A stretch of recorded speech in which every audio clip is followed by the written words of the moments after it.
بسم الله الرحمن الرحيم الحمد لله رب العالمين والصلاة والسلام على أشرف المرسلين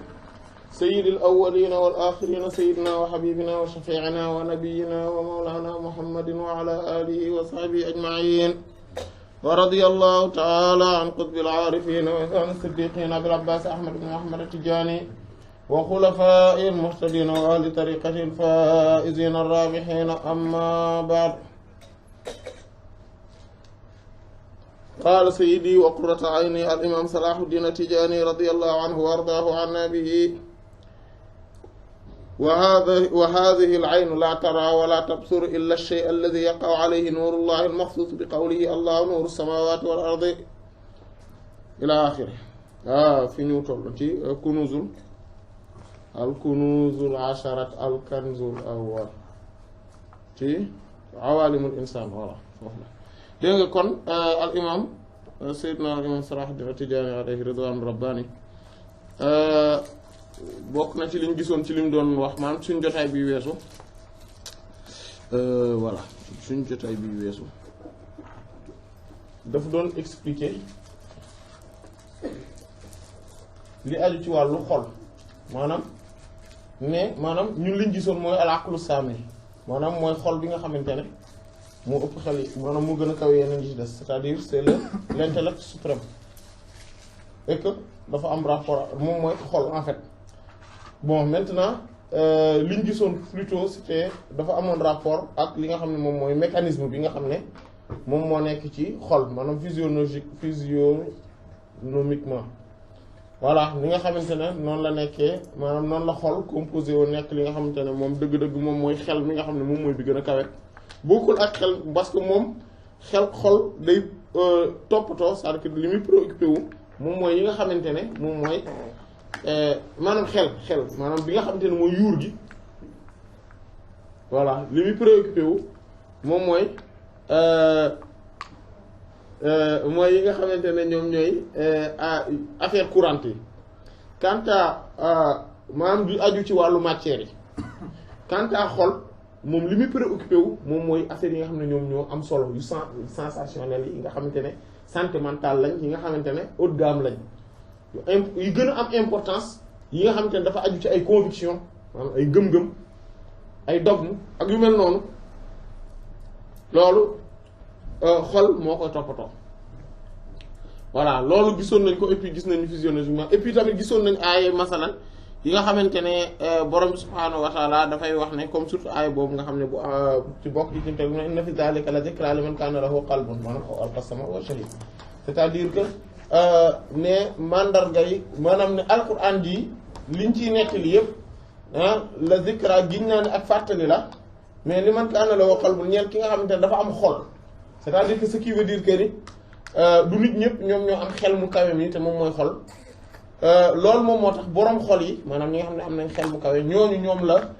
waaraate di am jeexital ci ñoom maanaam ñoom lay am effet ci ñoom. Sinon ku dul genre nit boobu waxal fii ba suba indil ko waaraatekat bi dàq waaraate moom affaire bi ça ne dit rien maanaam du ko wax dara parce que tout simplement xel mi maanaam xol boobu la amul du mun xàmmee lu baax comme ni ko Alxuraan di wax su mun bukk mun am yun foofu laa yaaqilun wala ci beneen jàng ci beneen aaya bi foofu laa yar joona maanaam dañuy gumbatëx lu te duñu dellu si maanaam noonu lañ mel yal nañu yàlla sàmm. kon dañuy gis ne xol effet bi mu am ak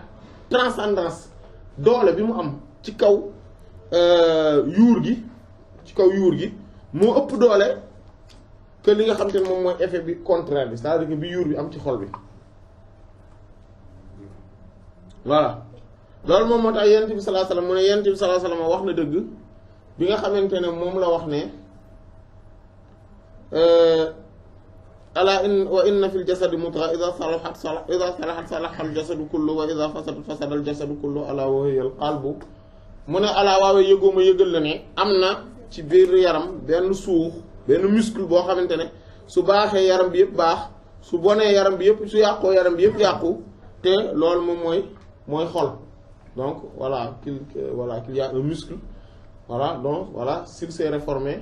voilà, comme tout le corps s'est réformé et que s'il s'est corrompu,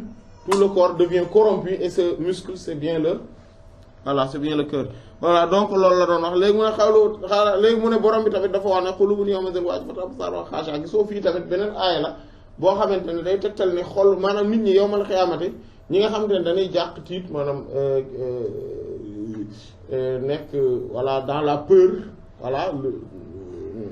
démesuré voilà jour yawmal xiyaamati day gis ne ñooñu mu ne absaaruhaa gis nga c'est-à-dire que donc mooy xolu mooy bëtu xol yi donc les yeux du cœur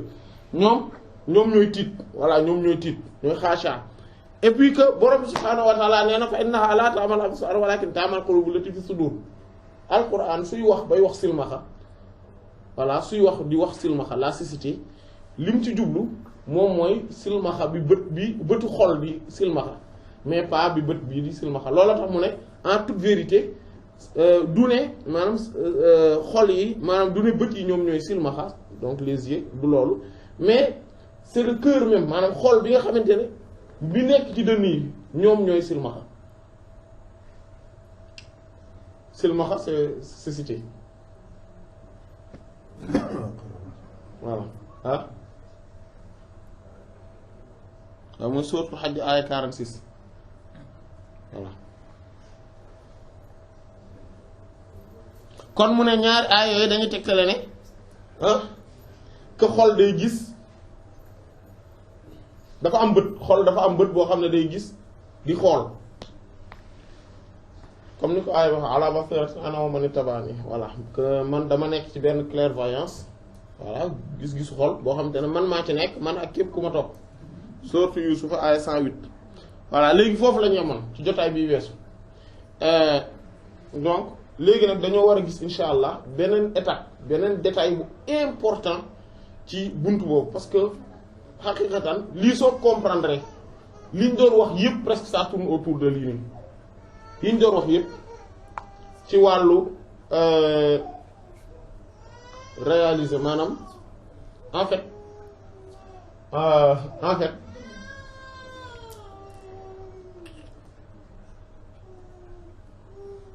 borom bi subhaanahu wa taala dañu di la wan boppam di la wan boppam mais ci sa xol voilà donc mooy manifestation yooyu muy def ci sa xol yàlla dañul di ko def su fekkente ne yow xàmmee nga ko ràññee nga ko comprendre nga ni lii manifestation divine la lii et que yàlla moom mooy wan boppam nga ràññee ko nga xam ko bu boobaa kooku moom la ñuy tuddee aarif ki nga xamante ne moom dafa négligent affaire yi di xew mais moom yëgu ci dara maanaam moom gisul lu dul l'apparence maanaam kooku ku njëkk ki moom la ñu tuddee aarif mooy le connaissant le gnostique voilà wala gnostique plutôt voilà parce que voilà donc kooku moom la ñu tuddee aarif c'est le connaissant alors que ki nga xamante ne moom affaire bi day xew mais il ne se rend compte de rien amul dara lu ko affaire bi di expliquer kooku moom la ñu tuddee mahjub mahjub mooy ku ñu yiir mooy ku ñu voilé le voilé voilà donc c'est ça loolu moom mooy différence bi existe entre ki nga xam ne aarif la ak ki nga xamante ne mahjub la parce que aarif bi moom il voit c'est-à-dire que moom il se rend compte et il fait attention moom day def attention ci manifestation divine yi ñëw ci moom et que ki nga xamante ne moom mooy le voilé moom il y a aucun dévoilement vis-à-vis de cela moom par rapport ak loolu amul benn dévoilement moom mbir mi day xew mbir yi di jàll di romb mais du ko gis parce que lan moo tax parce que bëtu xolam soit du gis wala du xool wala boog soit du xool wala du gis c'est tout mais à chaque instant à chaque moment à chaque période à chaque maanaam yàlla dañul di manifester wu di la wan boppam à travers lu ne léegi yow yaa ko war di gis wala nga bañ ko gis soo ko gisee su dee yaa ngi koy gis à travers ni mu lay manifester woo kooku moom la ñuy tuddee ah aarif mooy le connaissant ki nga xamante ne moom mbir yi day xew yëgu ci dara kooku moom la ñu tuddee mahjub waaw kay le mahjub mooy le voilé en réalité loolu moom moo tax comme niñ ko waxee woon ci am na fu ñu ko wax yaakaar naa soit ci biir remarque bi la wala avant que ni réalité yi nga xamante ne moom la ñuy gis réalité yi ni maanaam xaqaayiq yi maanaam ay mbir la yoo xamante ne le simple vulgaire là moom il ne comprend rien ci yii ñuy wax nii yii ñuy wax nii moom il ne comprend rien day affaire bi day jàll moom du comprendre ne yii ñuy wax nii dafa ay réalité la yu am solo yu kii moom voilà bokkul ci àddunaam bokkul ci univers am bokkul ci sphère am ah mooy ki nga xam ne mooy nit simple ki nga xamante ne ah voilà la personne lambda voilà la personne lambda moom du comprendre dara ci yi dañuy wax ba pare mu jàpp ne gars yi li ñu doon wax dafa compliqué kese et que voilà c'est trop compliqué est-ce que rek jarul rek ah kii matu ko mais vraiment mënoon nañu yom rek ci voilà c'est-à-dire que voilà moom voilà moom il du comprendre dara léegi nag looy gën di dem peut-être que loolu day dal ñu bari maanaam le peut-être que premier jour yi ngay fekkee jotaay yu mel nii affaire bi day compliqué doo xam li ñuy wax lan la wala boo ko xamee aussi c'est pas trop clair ci sa bopp mais au fur et à mesure ngay dem yàlla ci boppam par effet de sa miséricorde et de ses lumières moom mooy wàcce ci sa xol ay compréhension yi de telle sorte que mu lay dévoiler voile yi di dindeeku ngay comprendre di comprendre voilà loolu la tax maanaam après moo tax voilà léegi après nag après doo yem foofu da ngay war di évoluer tamit voilà di évoluer waaw dégg nga léegi mu ne wa hadhihi al-ayn boobu bët nag bi ñuy wax mooy bëtu man bët léegi yam waxtuñu bëtu lan bëtu xar kanam bi waxatuñ ko mais bëtu lan la ñuy wax xol laa taraa du gis wala tubsiru te du laa taraa du xool wala tubsiru te du gis illaa lul ashay a mbir allati bi nga xam ne yaqaw rot na alayhi ci kawam nuurullaahi leeru yàlla c'est-à-dire que moom bëtu xol melul comme suñu bët yi ci biir ñun suñu bët yi lan lay gis ñun suñu bët matière lay gis quelque chose boo xamante ne mën na rentrer ci possibilité wu nit gis ko ak bëtam ñun bët bii loolu lay gis loolu moom moo tax réalité yooyu ay turu yàlla yi melo mi nangam du bët yi ñoo koy gis bët bi du ko gis mais beneen bët bi moo koy gis bi ci xol moom naka la koy gis lan lay gis moom li muy gis bala moo mën a gis dara il faut que loola leeru yàlla tegu ci kawam posé wu ci almaxsuus wax leer jooja moom lañ doon wax spécifiquement particulièrement bi qawlihi ci yàlla ba mu naan allahu buur yàlla nuuru samaawaati mooy leer asamaani wal ardi ak suuf si muy sourate Nuur aya 35 kon voilà Allah est lumière des cieux et de la terre c'est-à-dire que lumière am kooku mooy ne lumière googu muy wax ne moom yàlla ci boppam mooy lumière u asamaan ak suuf si maanaam mooy à travers lu ne maanaam mbir mu nekk amul benn particule wala atome lu dul ne yàlla ci jëmmi boppam maanaam leeram mi ngi ci et que daf ci manifesté wu ci ay turam ak i meloom et que maintenant il se manifeste à toi en tant qu'être humain en tant que serviteur pour que tu puisses le reconnaître à travers cette manifestation là cette théophanie donc loolu la c'est-à-dire que il faut que moom bu la lay wan boppam à travers loolu ngay mën a xàmmee nga koy xàmmee nga naan mi ngi nii loolu moom moo tax nit ki su demee ba am une connaissance accomplie et parfaite plutôt pas accomplie parce que connaissance accomplie mooy boo demee ba mën di gis affaire bi mu nekk lu perpétuel mais parfaite mooy da ngay dem ba benn moment boo xamante ne loo xool da ngay ciy gis borom bi c'est-à-dire que loo xool rek da ngay gis yàlla mais sauf que doo ko mën localiser parce que yàlla kenn du ko mën localiser yàlla kenn du ko localiser mais ñooñu ñi nga xamante ne ñoom ñoo àgg vraiment niveau bi nga xamante ne dañuy gis yàlla tout le temps tout le temps tout le temps tout le temps sauf que duñ ko mën a maanaam non seulement duñ ko mën a mesurer duñ ko mën a localiser mais duñ ko mën a aussi melale c'est-à-dire que duñ ko mën décrire parce que il est aussi indescriptible donc mais dañuy gis voilà et en permanence dootuñu amati c'est-à-dire que ñoom tout le temps ils sont dans un moment de témoignage et de contemplation perpétuelle et permanent c'est-à-dire kon ñoom tout le temps dañuy nekk di gis di contempler yàlla di ko faire de manière permanente et que di ko témoigner dans toute chose à travers toute chose par toute chose voilà mais parce que ñoom lan la ñuy gis duñu gis lu dul yàlla c'est-à-dire que ñoom yàlla la ñuy gis par yàlla jaar voilà et cetera donc c'est ça kon loolu bon pour être plutôt simple exemple bi ñuy joxe mooy lii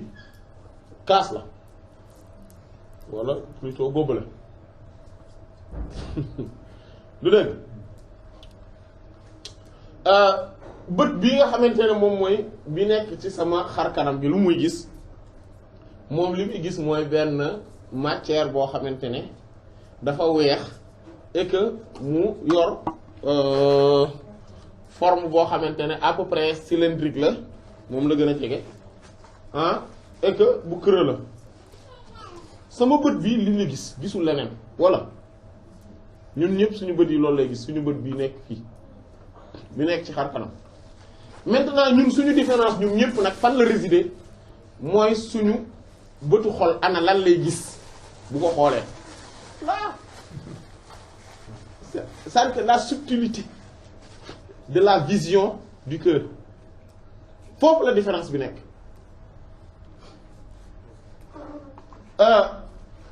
donc voilà le simple vulgaire moom bu ko xoolee lan lay gis kaas bi kese lay gis dem yoonam il ne s'attarde pas plus que ça ci affaire bi voilà moom du ci attardé voilà lii góobale la et puis voilà ça sert à mettre de l'eau et puis c'est bon jeex na voilà pour mën a nag après dem sama yoon voilà mais d'ailleurs ça ne l'interpelle même pas plus que ça voilà bon loolu d'accord nañ ci mais kooku parce que moom dafa voilé wu c'est-à-dire que dañ ko voilé ay réalités yu existé dañ ko voilé moo tax gisu ko mais yàlla mi ngi manifesté wu à travers góobale bi di manifesté wu ci moom di ko wan ne ko xool ma gis ma maa ngi nii gisu ma mais moom gisu ko déggu ko parce que lan moo tax parce que bëtu xol bi ubbeekuwul assez pour mën témoigner contempler réalité boobu c'est ça léegi bëtu xol bi moom lan lay gis danaan déjà sama bët tegu na ci loo xamante ne parce que am na leeru yàlla gu ci tegu boo xamante ne moom moo faire exister mbir mi parce que su dul woon leeru yàlla gi du jóge ci inexistence c'est-à-dire que ñàkk a nekk al adam voilà l'inexistence ou le néant ñëw ci existence ñëw ci nekk maanaam bu dul woon leeru yàlla googu que yàlla ràngal benn leer gu ñu tuddee maanaam leer googu moo waral ci moom l'existence mu am existence ce qui fait que kon moom li muy gis ci moom d'abord moom mooy ne lii de existé na day représenter ne yàlla mi existé moom moo ko ràng meloom moo tax mu existé loolu ba ça c'est une chose jërëjëf ah beneen bi ci des beneen réalité bi bon naat tëj bi te jël bi voilà léegi beneen réalité bi ci des moom mooy forme bi mu yor le fait que mu am forme mooy que ni daf may war ne ma yàlla mi nga xamante ne bon léegi déjà gis naa ci alxaaliq yàlla mi nga xam ne moo bind albaari u yàlla mi nga xam ne moo sos dara sans origine c'est-à-dire que au départ mais gis naa ci tamit al musawwir c'est-à-dire que yàlla mi nga xam ne moo koy jox forme et que forme bii nii yàlla moom la neex c'est-à-dire que et que à travers loolu damay gis tamit yàlla bi nga xam ne mooy al-murid c'est-à-dire que mooy ki nga xam ne moom mooy am volonté mooy am namm-namm parce que le fait que affaire bi yor forme bi te mënoon na yor forme beneen et que loi yi nature bi yàlla mënoon na ko defee de telle sorte que suñu ko defaree jaarale ko fañ ko jaarale du joxe forme bi voilà et que yàlla dafa bëgg mu am mel nii moo tax donc ça c'est sa volonté qui s'est manifestée aussi et que beneen bi ci des moom mooy yàlla mi nga xam mooy ne yàlla daf koo bëgg daf koo sopp maanaam parce que yàlla bu soppul dara du ko bind du ko amal ah oui hein parce que y avait aussi la possibilité que mu bañ a exister le fait que mu exister mooy ne yàlla daf ko bëgg a amal léegi ma gis le fait que mu nekk lu weex kon ce qui fait que ni yàlla moo ko alloué couleur boobu et que couleur boobu mu am et que quel que soit le procédé hein et le processus ba mu yegg si ci mel ni mu mel quand même dañ koy delloo tout le temps ci yàlla et que yàlla moom par ce processus là mooy loolu la ñuy tuddee sabab en fait sabab même en arabe le terme sabab c'est l'échelle c'est-à-dire que le processus le procédé voilà l'échelle moom mooy permettre mu mën a accéder fenn sabab bi loolu la kon par ce procédé là moom yàlla mi nga xam ne mooy musabbibul asbab c'est-à-dire que moom mooy sababal sabab yi hein loolu aussi donc yàlla manifesté wu aussi ci anam googu léegi beneen bi ci des moom mooy ne xéewalu yàlla la muy wërsëg risque la c'est les causes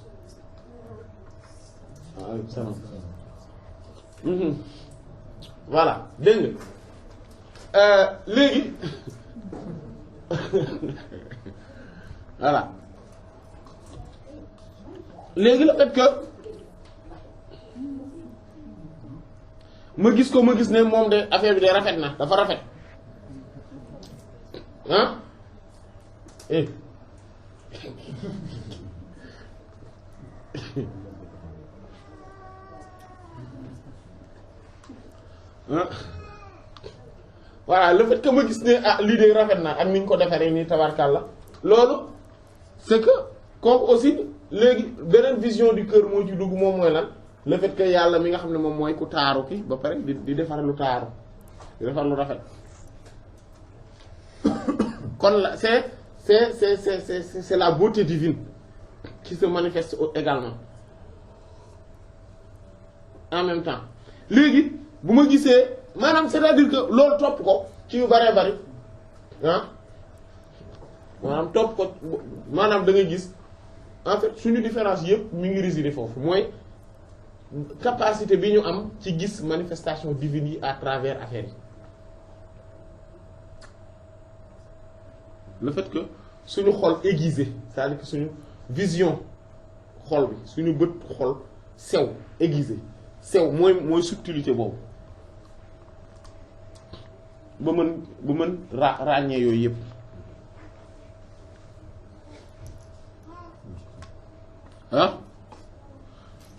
loolu lay wax nag léegi mu ne fa iza waqa kon mbir mu nekk noonu la demee fa iza waqa su rotee ala yi ci moom xolo nuurullahi leerug yàlla alqadim bay aji jiitu talaasha day daal di seey alxaadis la sosu donc le sosu mooy le créer le nouveau quelque chose voilà qui n'existait pas puis a existé voilà donc su leeru yàlla dalee ci mbir mi leeru yàlla su tegoo ci dara quand voilà et quand la lumière divine se pose sur une chose donnée sur cette chose léegi ce qui fait loolu li muy am comme résultat mooy lan mooy que ni mooy le nouveau wala li nga xamante ne moom mooy le créé disparaît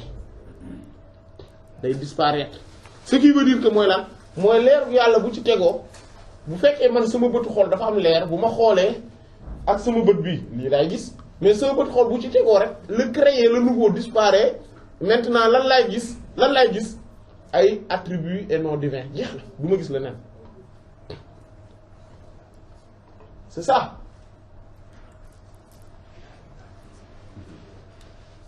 voilà loolu moom moo tax fa hiya moom bëtu xool bi laa tubsiru du gis al ashyaa mbir yi is ndax lan laa shay'a du amul benn mbir yabqa buy des ma nuur yi ànd ak leeram moom buur yàlla ta'ala ji kaw ji amul fa nuurullaahi leeru yàlla lay sa nekkul kat anwaari kéem yeneen leer yi de déedéet melul comme leeru lampe wala leeru déedéet du lu déedéet wala leeru jant bi wala non leeru yàlla du loolu walakinnahu waaye leer la goo xamante ne moom nuurul leer la goo xam ne tankashif day wuññeeku bii ci moom al xaqaa'iqu mooy dëgg-dëgg mbir yi réalité yi voilà c'est ça loolu mooy leeru yàlla bu ñu ne leeru yàlla donc c'est une chose boo xamante c'est une lumière par laquelle les réalités se dévoilent loolu mooy leeru yàlla donc du yeneen leer yi comme yeneen loolu tax leeru lu bata non mais c'est extrêmement important yi ñuy wax leeru yàlla ci waxu yi ñuy wax surtout waa ahlu tasawuf ak yooyu aarif billahi ak yooyu jubluwuñ ci yii jubluwuñ ci yii jubluwuñ ci li ñuy wax en physique li ñuy wax lumière en physique mooy yooyu jubluwuñ ci loolu voilà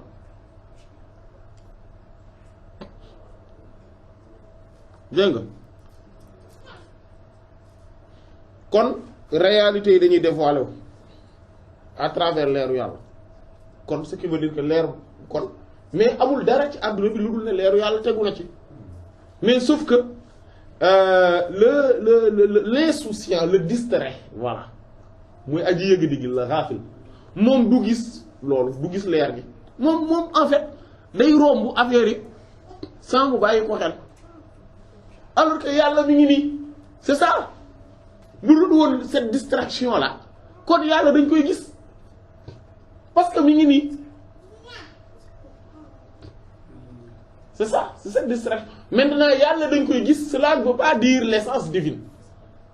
tekkiwul essence bi parce que l'essence est occulte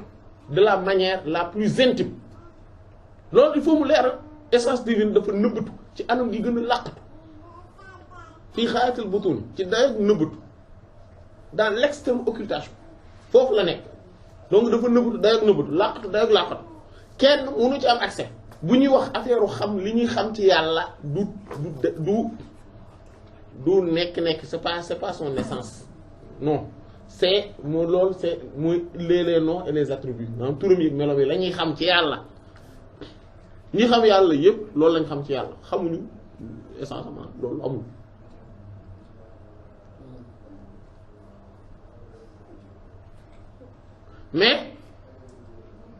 mais l'essence maanaam mooy nekk dañ koy témoigner mais pas par la vue ni par le cœur ni par l'intellect mais par l'esprit voilà maanaam ruux moo koy yëg mooy yëg yàlla ruux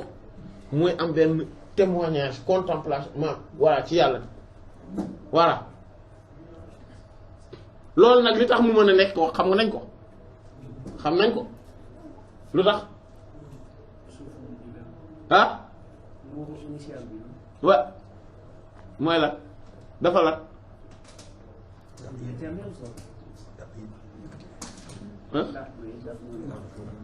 voilà itlaq voilà c'est-à-dire que absolu c'est l'absoluité voilà l'infinité l'illimité voilà et que souffle divin la loolu moo tax mais que moom tamit du ko gis da koy yëg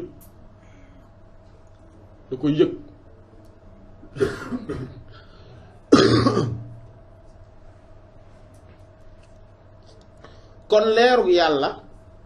buñ ko waxee ay du yeneen leer yi mais leer la koo xamante ne réalité yi mooy xaqaayiq yi dañ ciy wuññeekoo watan jali te da cay day dàqoo bii ci moom day yëkkatikoo bii ci moom zulamu lëndëmi daqaayiq sew-sew yi l'obscurité des profondeurs se dissipe à travers ces lumières, cette lumière divine. Voilà, voilà, l'obscurité des profondeurs se dissipe à travers la lumière divine. donc c'est ça lumière divine bi day daf lay permettre leeru yàlla da lay permettre ngay mën gis ne fii lëndëm moo fi nekkoon mooy yi yaa xam nga lii comme li ñu joxe exemple bi lii su ma ko xoolee par rapport ak xam nga les noms et attributs divins là qui sont décelés à travers lii à travers kii bi góobale bi tur yàlla yeeg melo yi mais ce sont des profondeurs c'est-à-dire qu'il faut approfondir la vision et la clairvoyance pour mën ko accéder voilà hein voilà ki nga xamante ne moom il est distrait oui. Est-ce que tu peux dire un peu plus sur l'esprit entre le cœur et... Oui, en fait ça on l'avait développé dans d'autres séances. Voilà, donc voilà, je pense qu'on va... Bon, mais seulement que...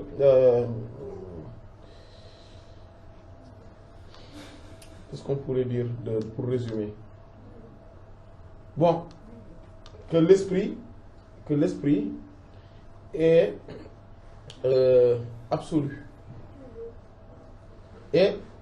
l'esprit en tant que tel, l'esprit humain, voilà, c'est-à-dire que l'esprit de l'être humain est un souffle divin. Voilà. Et donc, cet esprit, Allah subhanahu wa ta'ala l'a octroyé à l'être humain, le lui a donné, et qui est spécifique à lui, exclusif à lui. Et cet esprit lui permet d'être absolu, de transcender toutes ces restrictions. Voilà, et d'accéder à Allah subhanahu wa ta'ala. Pas dans l'enceinte ou dans la sphère ou dans l'instance, la présence de ses noms et attributs, mais dans la présence même de son essence. C'est-à-dire que de recevoir la manifestation, c'est-à-dire que relative à l'essence divine. Voilà.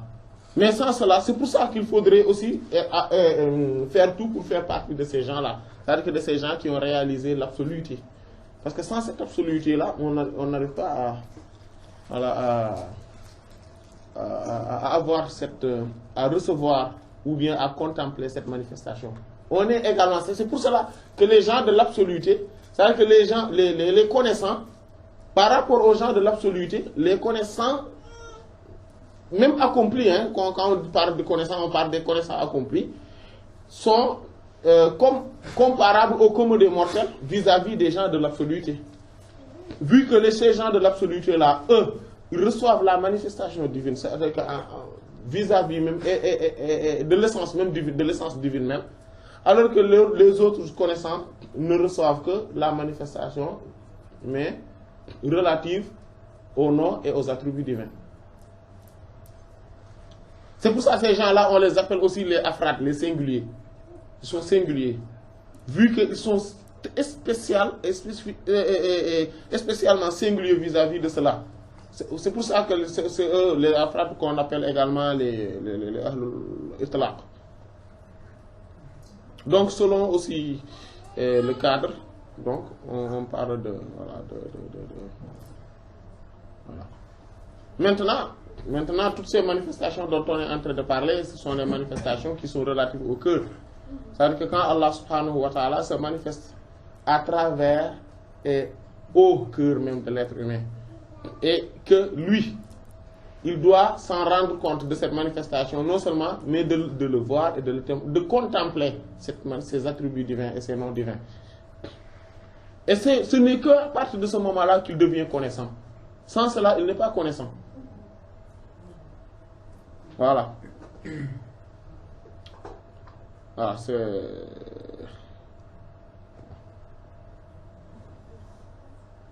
et donc, c'est à partir de cette manifestation-là, c'est-à-dire que donc, ces manifestations divines se font par la lumière d'Allah subhanahu wa ta'ala, dont Allah parle dans la sourate Les Lumières, quand il dit que Allah est même lumière des cieux et de la terre. Et donc, c'est-à-dire que dans les cieux et la terre, Allah subhanahu wa ta'ala, c'est-à-dire que les cieux et la terre sont dressés à travers les lumières divines, cette lumière d'Allah subhanahu wa ta'ala, et que cette lumière-là fait que c'est-à-dire qu'à chaque fois que cette lumière se pose sur quelque chose, les réalités se dévoilent, les ténèbres des profondeurs se dissipent et les voiles se lèvent et se ôtent. De même que toute forme toute forme d'obstacle se dissipe. C'est-à-dire que d'obstacle vis-à-vis du chemin, du voyage envers Allah subhanahu wa ta'ala. Et c'est cette vision-là qu'on appelle la vision, c'est-à-dire que c'est ce qu'on appelle la clairvoyance. C'est cette vision du cœur. Mais c'est une chose que tout le monde n'a pas. Et maintenant, d'où une éducation spirituelle spécifique et une association spirituelle spécifique pour pouvoir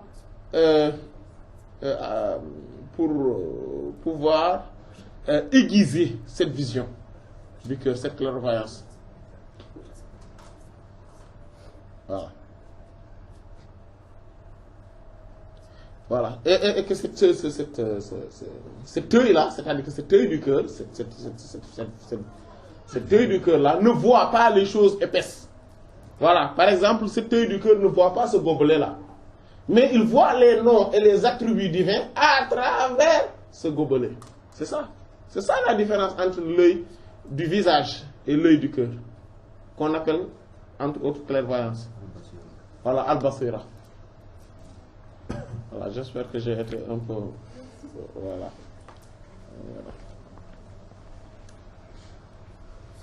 Voilà. Aywa kon ñu jàll ci wolof. Dégg nga kon moom leer la koo xamante ne lëndëm yi dañ ciy yëkkati ko waxtaan tafew te dégg nga waxtaan tafew day yëkkati ko tamit bi ci moom alxujubu kiiraay yi wala awaa'iq ak gàllankoor yi. Donc lépp loo xamante ne kiiraay la mooy voile yi ak gàllankoor yi mooy obstacle yi yëpp dañ ciy dañee aussi parce que nit ki li koy obstacle c'est très important, c'est extrêmement important. Gàllankoor bi ngay am c'est-à-dire que obstacle bi nga am sa diggante ak sa borom en réalité en fait pourquoi on peut pas accéder au royaume des cieux sans être accompagné d'un maître connecté? C'est ça loolu la parce que c'est ce maître connecté qui permet d'aiguiser cette vision du cœur à travers sa lumière, à lui, mais aussi à travers ses orientations. Et le fait qu'il attise l'éveil du disciple aspirant. Donc loolu la maanaam ki nga xamante ne kon loolu moom moo tax mënuñu non ñu loolu mënul loola tax du jàppandi nit ki di mën a dem ci yàlla sans mu jaar ci loxo yi sëriñ boo xamante ne moom ci jëmmi boppam dafa connecté voilà moom ci jëmmi boppam dafa connecté wu c'est-à-dire que connecté à la haute instance divine voilà mooy xadara bi daf ci connecté wu moom mooy permettre mu mën a aiguiser loolu ci sa xol mun ko génne di la ko wan maanaam ngay mën a gis affaire yi ndànk-ndànk ngay dem di gis di avancer ndànk-ndànk affaire yi di leer voilà affaire di yëg teggeeku et cetera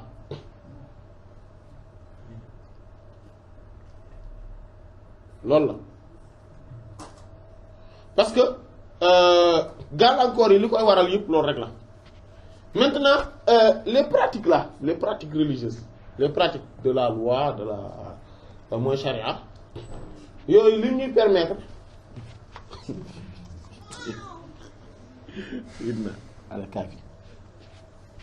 waaw moom li mu lay permettre moom mooy donc ñoom pratique yooyu li mu lay permettre moom mooy nga mën a am maanaam moom mooy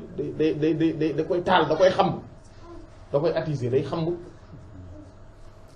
leer googu noonu ci xol et que day dàq li nga xamante ne moom mooy lëndëm yi moom mooy lëndëm c'est-à-dire que le nafs l'ego l'âme moom dafa am armée dafa am ay soldats et que ces soldats là ñoom ñooy les ténèbres mooy lëndëm yi tout ce qui est ay jikko yu bon yi ay iñaan soxor rëy bokkaale ngistal déggital yéem sa bopp bëgg ku la màggal et cetera naw sa bopp lool et xor yooyu ça c'est voilà c'est ça entre autres hein. Maintenant il y a aussi les plaisirs charnels et cetera voilà l'appétit démesuré voilà voilà des choses comme ça hein ah sëñ Bay tooñu ma la de voilà donc voilà c'est yooyu la quoi donc yooyu ay gàllankoor lañ ci xol mais leer googu bu dee nekk ci yàlla bu leeru yàlla googu bu dee tàkk ci nit ki gis nga le fait que nit ki di gis melo yàlla yu turam yi ci à travers lu ne c'est-à-dire que il est dans la perpétuelle contemplation dangay gis ci la yooyu di dañee maanaam il va dominer maintenant à travers cela lan les soldats l'armée de l'ego du nafs c'est-à-dire que de l'âme charnelle de l'âme tout simplement à travers la contemplation donc ci lay gagner terrain boobu voilà donc il faudrait donc tout le temps ngay jéem a nekk ci contemplation boobu voilà loolu moo lay dimbali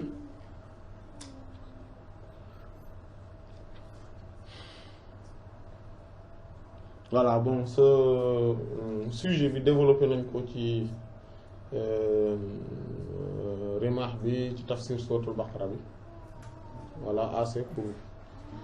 voilà maintenant donc mu ne wattu sama doon def na tuddee aynul basira bëtu xol loolu la ñuy tuddee bëtu xol maanaam mooy gis-gisu xol mooy clairvoyance wooyee te moom aynul bët la boo xam ne laa tara du gis alkasaayu fa yu diis yi yu épais yi les épaisseurs moom du ko gis voilà kin naa waaye moom kat laa tara du gis illaa lu dul kulla latifin lépp loo xamante ne lu sew sew la moom les subtilités c'est l'œil du cœur ne voit que les subtilités moom yooyu rek lay gis yu sew yëpp sew yi fa hiya moo tax bët boobu min xadarati mi ngi tukkee maanaam ci xadarat al-latif tur yàlla boobu ñuy wax al-latif mooy ki nga xam ne moom mooy ku sew xam nga al-latif al-latif cela signifie le subtil le tout subtil voilà donc il y a bon mën na tekki maanaam ki nga xam ne dafa sew mbir day tekki aussi parce que day tekki ki nga xamante ne il est subtil en connaissance c'est pour ça que ne Allah on naka la ko sax alaa ya'lamu man khalaqa wa huwa al-latiful khabir eh bien certes connaît celui qui a créé ou bien n'est-ce pas que celui qui a créé connaît ou bien est doté de science nga ne mu ne wa huwa oui un fin connaisseur voilà wala connaît subtilement les choses voilà un fin connaisseur connaît subtilement les choses ou bien parfois tamit dañ koy wax tout simplement le subtil parce que lui-même il est subtil parce que lui-même looloo tax yàlla kenn du ko gis ak bët bi moo tax kenn voilà et que booy gis loolu wax nañ la nag gis gi c'est les noms et les attributs waxuñu lu taxaw nii ngay di ko gis waxuñu loolu on parle pas de cette vision là parce que ça c'est yàlla nañu yàlla musal ci boobu xalaat ça c'est extrêmement grave de penser que ni on peut voir Allah subhanahu wa ta'ala en chair et en os comme ça en physique des choses comme ça non ça c'est extrêmement grave non toutes ces visions dont on parle concernent tout simplement les noms et les attributs, c'est-à-dire que donc on voit Allah subhanahu wa ta'ala, c'est-à-dire on voit les noms et les attributs d'Allah subhanahu wa ta'ala à travers toutes choses, à travers ces manifestations, à travers tout événement. C'est ça, c'est ce qu'on appelle, hein? Voilà, loolu la ñuy wax gis. mooy gis xool. waaw ki naan bi bu ñu nee par exemple diw gis-gisam soriwul. votre vision. Voilà, votre vision. Voilà, sur telle chose, c'est ça. Voilà. Voilà, c'est la perception. Voilà, cette vision-là, c'est la perception. voilà c'est la conception ou bien la concevabilité de la chose c'est ça loolu la ñuy wax vision boobu loolu la ñuy wax hein voilà dégg nga maintenant yàlla nañu yàlla sàmm dégg nga fa iza aradat bu nammee moom an maanaam kon ci xadatal latif boobu barazat ci la génnee kon loolu mu ne fa iza aradat su nammee antara ci gis alkasaifa mbir yu diis yi bëtu xol boobu su bëggee gis bu gisee benn affaire bu épée nii su ko bëggee gis du ko man lan lay def mu ne lat tafat xaa daf koy sewal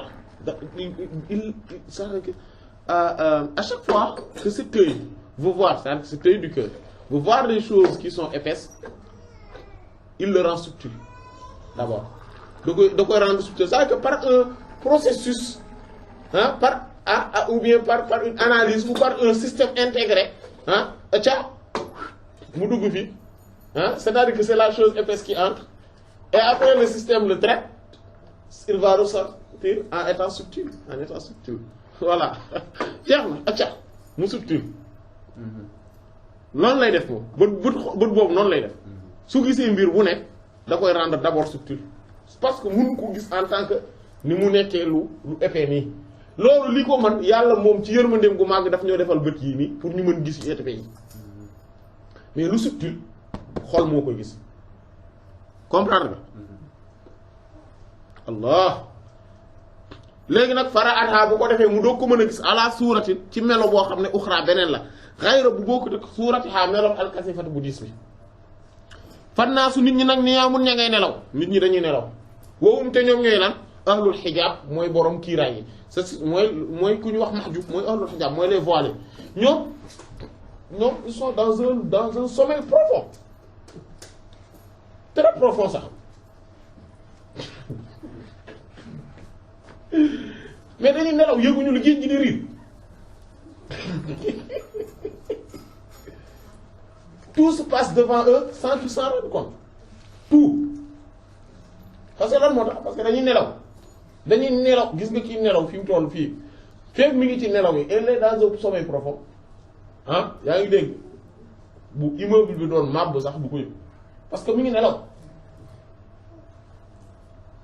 nit ñi nag noonu lañ mel maanaam mooy ñi mu ci jublu mooy ahlul hijab voilà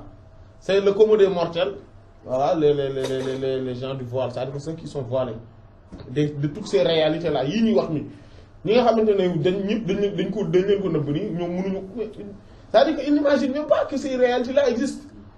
luñ ko sax seen xel du ci dem ils sont dans une distraction c'est-à-dire un sommeil mais extrêmement profond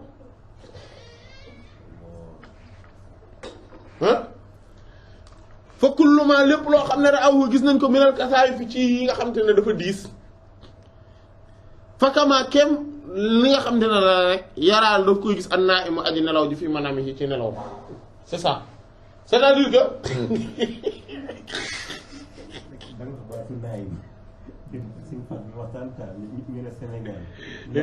waaw mooy aji nelaw ci waaw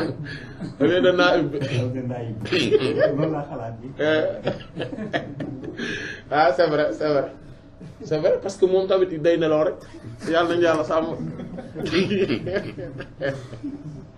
yàlla nañu yàlla sàmm am na nag ay naa ib am nañ mooy le suppléant le substitut le suppléant ñoom am nañ ah mooy naa ib mais naa ib nag moom dañoo bari maanaam moom lay nekk ci jàkka ji mbir yi di xew mais il s'en rend pas compte wala day nekk ci jàkka ji voilà sans mu am éveil c'est-à-dire que dans sa culture religieuse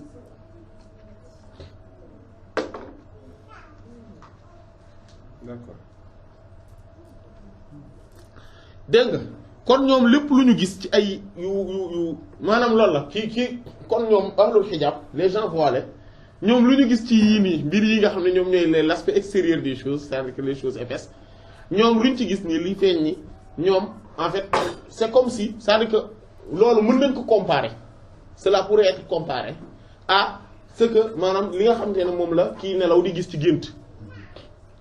kii nelaw buy gis dara ci gént il faut voir des choses mais sauf que dafa nekk ci di gént day nelaw instant bi mi ngi nelaw mi ngi gis ay mbir mais day nelaw en même temps voilà ki nga xam ne dañ ko voiler aussi moom il ne vit pas la réalité des choses il vit que l'aspect extérieur des choses mais pas leur réalité c'est ça et il est dans l'obscurité voilà c'est ça les ténèbres l'obscurité foofu la nekk et dans l'obscurité surtout des profondeurs on arrive à avoir un sommeil profond c'est ça donc mais leer gi ñëwul moom day nelaw rek mais il voit les choses en dormant voilà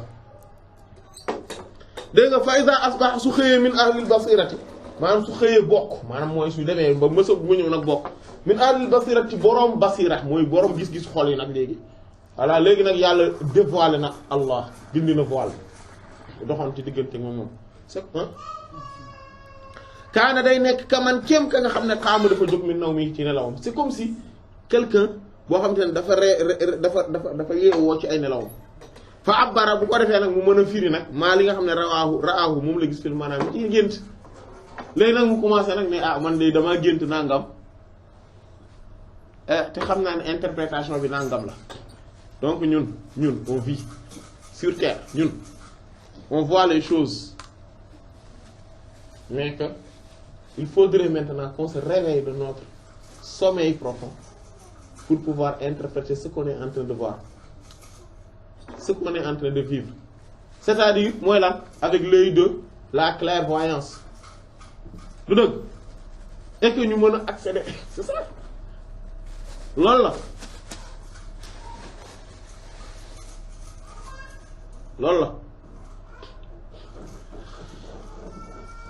léegi fa in kaana bu fekkee dana te aji nelaw ji kaana nekk na ra'aane dafa gisoon labanan meew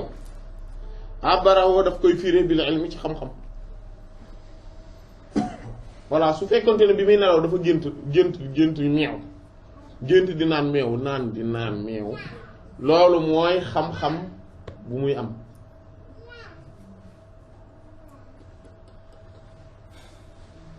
ay wala boog abara bi yi mu daal ay li mu ci nam mooy abara bi yi moom lay koy firee min aalamin naw mi ci tukkee ci àdduna yi nelaw ya mu nekkoon wal xayaal ak janeer yi mooy la fiction l'imaginal ila aalamil yaqظa ñëw nag ci àdduna yeewute c'est-à-dire que le monde de l'éveil fi léegi nag boo yeewoo nag fi interview voilà nekk nga ci monde éveil su may nelaw ma daal di nelaw nii may gént di naan meew pour man maa ngi c'est-à-dire que rien ne me dit que ni je suis en train de dormir ah man damaa jàpp ne damay naan meew réellement mais su ma yeewoo ci lay comprendre ne ah d'accord ce que j'avais vu là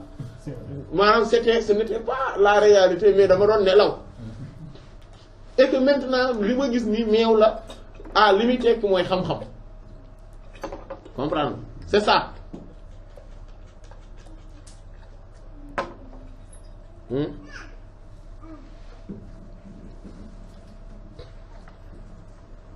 dégg nga loolu la maanaam kon pour ñu ñëwaat ci comparaison boobu fii nii mooy ki nga xamante ne day dund nii di gis affaire yi nii instant bii nii bu bokkee ci coma bi le coma la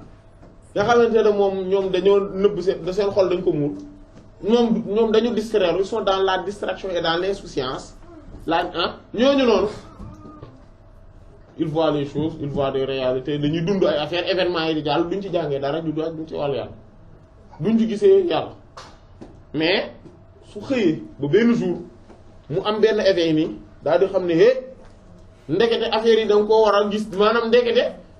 man dama doon nelaw et que je me suis réveillé c'est-à-dire que c'est le cœur qui s'est réveillé xol bi mooy yeewu parce que xol bi moo doon nelaw sinon bët yi ci biti nelawul woon mais c'est l'œil du cœur qui s'était endormi mais profondément léegi bu yeewoo nag danaan ndekete man dama doon nelaw li ma doon gis nag ndekete léegi moom su gisee dara daf koy interpréter c'est-à-dire comme sànq exemple bi ñu joxe ci góobale bi mais et que exemple boobu c'est li ñu ci jotal kii noonu ce n'est pas exhaustif maanaam dañ ko mais c'est juste des choses quand même qui permettent pour ñu mën a xàmmee li ñuy wax lan la ah bu yeewoo nag moom mooy commencer gis ne ah ndekete xol bi day interpréter léegi li muy gis c'est-à-dire que dootu ko firé ci góobale kese mais ay turu yàlla la koy firé ak ay meloom c'est-à-dire que il commence à interpréter ce qu'il voit du dëgg voilà mu ne wal xayaal la fiction l'imaginal mais loolu dinañ ci ñëw duñ ko yaatal fii dinañ ci ñëw insha allah ala sihat yi ànd ak yaatuwaayam yépp parce que àdduna bu yaatu la fa huwa moom alwaasi'u mooy li yaatu ba pare ak dayiq nekk lu xat parce que xam nga l'imagination xam nga fi mu toll boo toogee l'imaginal mooy la fiction imagine-toi la fiction comment c'est large la fiction dafa yaatu parce que fiction mooy lan mooy ngay nekk di imaginer ay mbir yoo xam ne lan dafa impossible wala amul wala amagul wala narta am wala manta am waaw yooyu la ah loolu mooy fiction ah voilà ah voilà léegi li muy yaatu nag parce que c'est très large loolu mais ànd ak loolu yëpp ba ala siat yi ànd ak yaatuwaayam laa yaqbalu du nangu almaani maanaa yi illaa lu dul mu xëy maanaa yi mooy les sens les significations des choses du ko nangu illaa lu dul muqayyadatan mu nekk lu tënku bi suratin c'est ci melo hissiyatun boo xamante ne hissiya la maanaam lu ñu mën a laal la c'est-à-dire que fiction tey bu may imaginer dara il faut ma mën ko tënk ma mën ko restreindre ci mbir moo xamante ne quand même bu ñu mën a bu concret la une chose concrète sinon rek du ma ko mën du sama fiction du ci mën a accéder il faut que pour sama fiction accéder ci dara il faut que cette chose-là soit concrète c'est-à-dire que voilà il faut que mu mën ko restreindre sur une chose concrète même si c'est impossible comme tey par exemple bu ma toogoon ni di imaginer di jóg di naaw naaw ba fële dem dellu si waat maanaam yooyu maa ngi ci fiction xam nga instant bi maa ngi ci fiction di naaw dem dellu si nangam bëtt miir bi jàll fii yooyu yëpp voilà yaa ma maa ngi ci fiction mais c'est parce que aussi dama ko tënk sur une chose qui est concrète c'est-à-dire que il y a une part de concret ah ci affaire bi parce que sinon mënu may imaginer rek di plonger dans l'imaginaire ci ay affaires yoo xamante ne en réalité amul dara lu concret lu amul rapport mënul ne voilà loolu lay wax nag kon loolu la fa yaraa bu ko defee ala elma mu daal di mën a gis nag maanaam mooy mu gis fa yaraa mu daal di gis nag ala elma xam-xam labanan mu nekk meew wa diine xaydan mu nekk aw tënk nga laban meew kon meew dañ koy interpréter xam-xam lan si tënk kii mooy mënati dañ koy interpréter diine mënat boo géntee ñu mënata la soo géntee ñu mënata la li muy tekki mooy diine maanaam sa pratique religieuse day gën a baax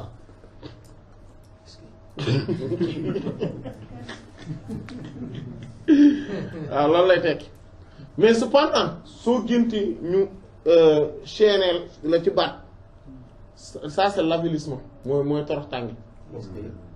yàlla nañ ci yàlla musal ah waaw loolu ci tënk yi la bokk maanaam tout ce qui est restrictif comme ça loolu li muy tekki mooy moo tax souvent comme ku gént ne par exemple benn waaye dakaa jàpp dañ koo jàpp ni tëj chaîner ko ni quoi mënate ko chaîner ko tànk yeeg loxo yi wala yooyu dugal ko ci kaso ba pare di ko surveiller loolu mooy que ni dafa am maanaam am na ku koy encadrer bu baax a baax ci évolution diineem ci pratique et que du rëcc kooku du ko rëcc voilà mais xam nga yooyu par exemple su géntee souvent boo yeewoo soo xamul da ngay tiit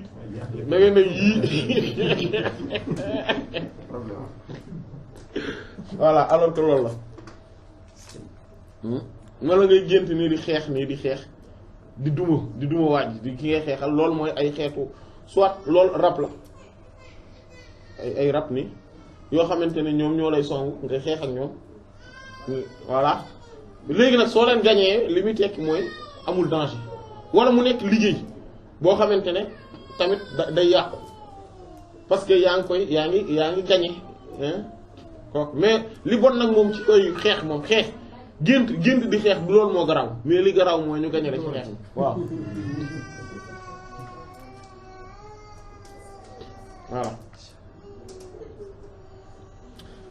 qaala wax na taala kaji buur yàlla nee na wa min ayat yi bokk na ci aaya yi maanaam kéemtaan yu mag bi yàlla yi manaamukum seeni nelaw bi lay li ci seeni maanaam waaw nelaw yi bi lay li ci guddi wan nahaari ak bëccëg bopp ci xaaw ak sàkk ngeen sàkk min fadli ci ngëneelam min fadli ci ngëneelam sourate Rum aaya 23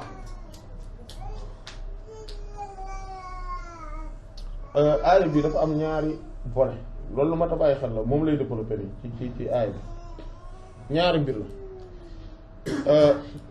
en fait le sens apparent du verset mooy que ni bokk na ci màndargay borom subhaanahu wa ta'ala màggaayam mooy da ngeen di nelaw mooy le fait que ngeen di nelaw guddi gi ak bëccëg bi ak it sàkk gi ngeen di sàkk ngëneelam bi maanaam mooy subsistance yi xéewal yi leen yàlla di defal voilà loolu mooy sens apparent léegi jàppal le sens caché c'est-à-dire que sens bi muy développé fii mooy le fait que nelaw gi mu tudd nelaw ne guddi seen nelawu guddi ak bëccëg soo ce qui veut dire que nelaw ñaari fas maanaam nelaw boobu même bi la mooy bu guddi ak bu bëccëg bi ñoo yem loolu lay xam ne zakara tudd na almanaam nelaw dunal yaqaza te tuddul yeewu donc tuddul yeewu gi le fait que ngeen ne nelaw la tudd xam nga déjà même dans la réalité maanaam mooy le sens apparent ñu revenir ci sens apparent maanaam nelaw ci jëmmi boppam xéewalu yàlla gu mag meenum kéemaanu yàlla la nelaw kéemaan la goo xam ne mais extraordinaire déjà le fait que ngay prolonger wu ci ay réalités yoo xamante ne dans la vie mii nii doo ko gis doo ci ne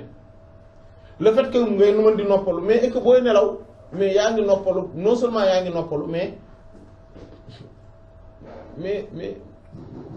nga nekk koo xamante ne maanaam loo bari problème moment bi ngay nelaw moom problème yi doo fi nekkati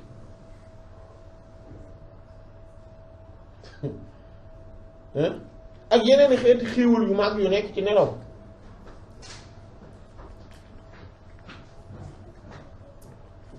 voilà ak yi ngay gént ak et cetera àdduna bi ngay dugg et cetera ba pare nelaw tamit beneen affaire la mooy dalay fàttali ne la dee dalay fàttali dee parce que le fait que ngay nelaw moo lay wan ne et que booy nelaw ngay gis ay réalité maanaam nit ki di mën di nelaw ki nekk ci wet gi muy nelaw moom maanaam moom muy gént di nekk ci xéewal yu màgg màgg te waa ji ne ci wet gi du ko xam wala mu nekk ci coono yu mat te waa ji nekk ci wet gi du ko xam et que nelaw nit ki bu fa duggee xolam c'est-à-dire que day dugg ci beneen réel beneen àdduna boobu moom la ñu alamul xayal àdduna boobu lay dugg maanaam nelaw du lépp moo négatif du lépp moo positif ëppal ci moom c'est négatif mais du jëmmi nelaw gi ci boppam moom moo négatif loolu moo tax benn nit yàlla dañ ne ko yow nelaw ak yeewu ban moo la gënal mu ne man nelaw moo ma gënal yeewu ñu ne ko lu tax mu ne parce que bu may nelaw du ma bàkkaar en même temps may nelaw ñaareel bi mooy man ci nelaw laay gisee yeneen bi sallallahu alayhi wasallam kon moo ma gënal yeewu bi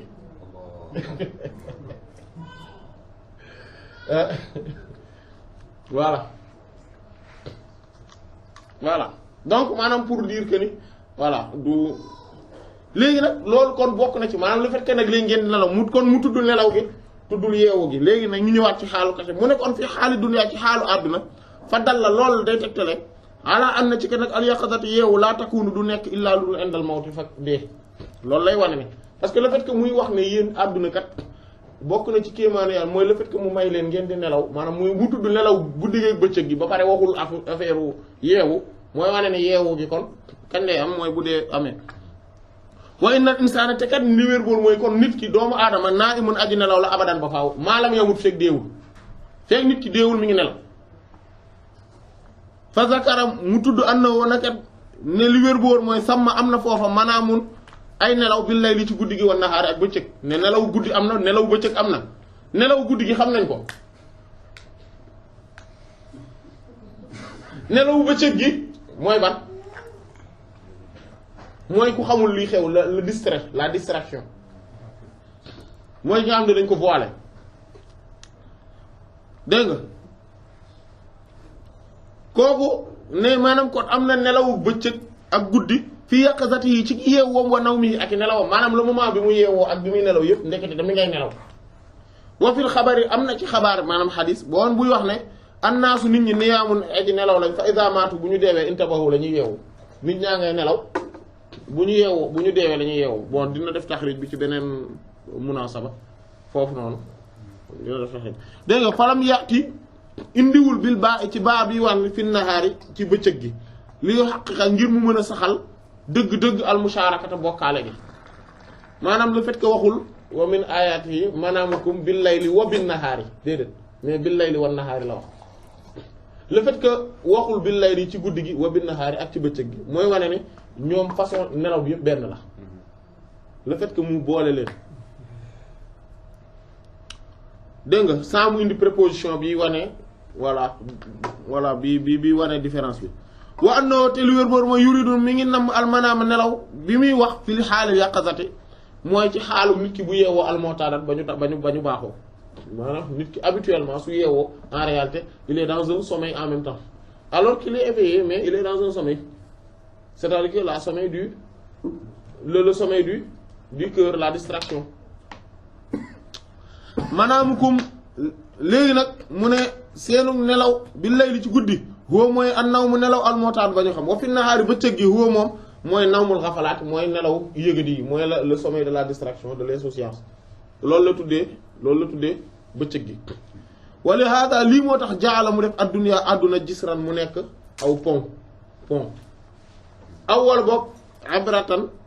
abratan mooy fu ñuy jaaluwaay ay li mu ci namm mooy jàlluwaay xam nga xam nga en fait fii jàlluwaay mooy pont lan lay permettre lan mooy njariñu pont traverser mooy njariñu pont l'utilité du pont c'est ça pour jóge ci côté bi dem ci beneen côté bi voilà loolu yow bàyyi yow yeewoo ko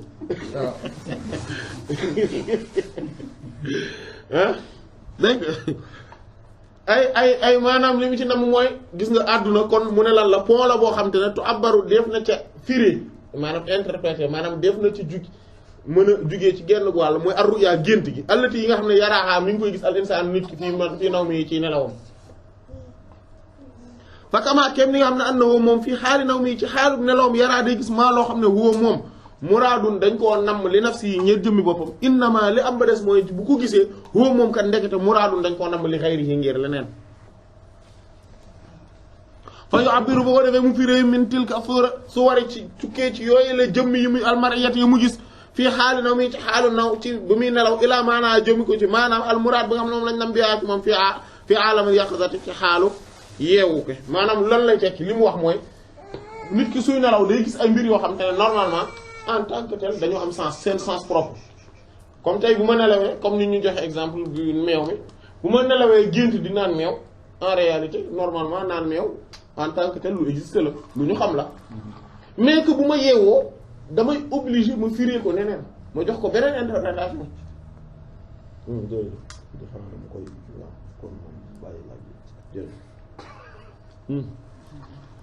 ah du dëgg da loolu la noonu la tebe nag loolu lay wax ne la kazaalika ni ki noonu xaalul insaan xaalu nit ki doomu aadama fi dunyaa ci àdduna maa huwa nekkul loo xam ne woo moom man matlubu lu ñu sàkkul li dunyaa ci àdduna yi kese maanaam àdduna ni mu fiy dundee nii du objectif bi c'est-à-dire que quel est l'objectif de ta vie benn bon nga wax loo xamante ne yëpp boo ci paree en fait loolu en réalité du objectif parce que la plupart des gens seen vie se résume à lii ma lay wax dañuy judd màgg lu ñu gën di màgg ñu commencé am ay ambition bu ñu demee ba ambition yu bari ñu gis ne seen ambition yu bari réaliser wuñ ko quand même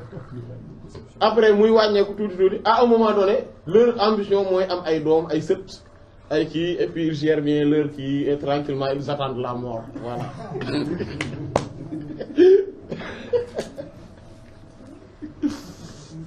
Voilà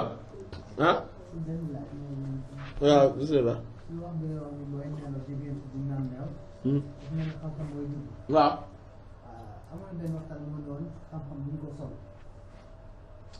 non maanaam non c'est-à-dire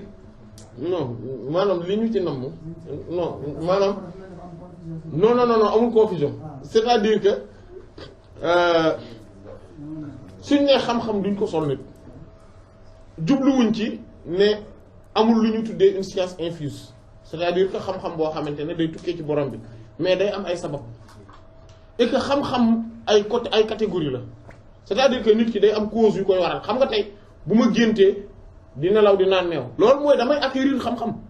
mais l'acquisition des connaissances se passe par l'apprentissage loolu la ah voilà li nga jàng ma dugg maintenant gént gi nga ko gént day wane ni dina la yomb di nga ko am mais par quelle voie voilà ah daloon na kat ah daloon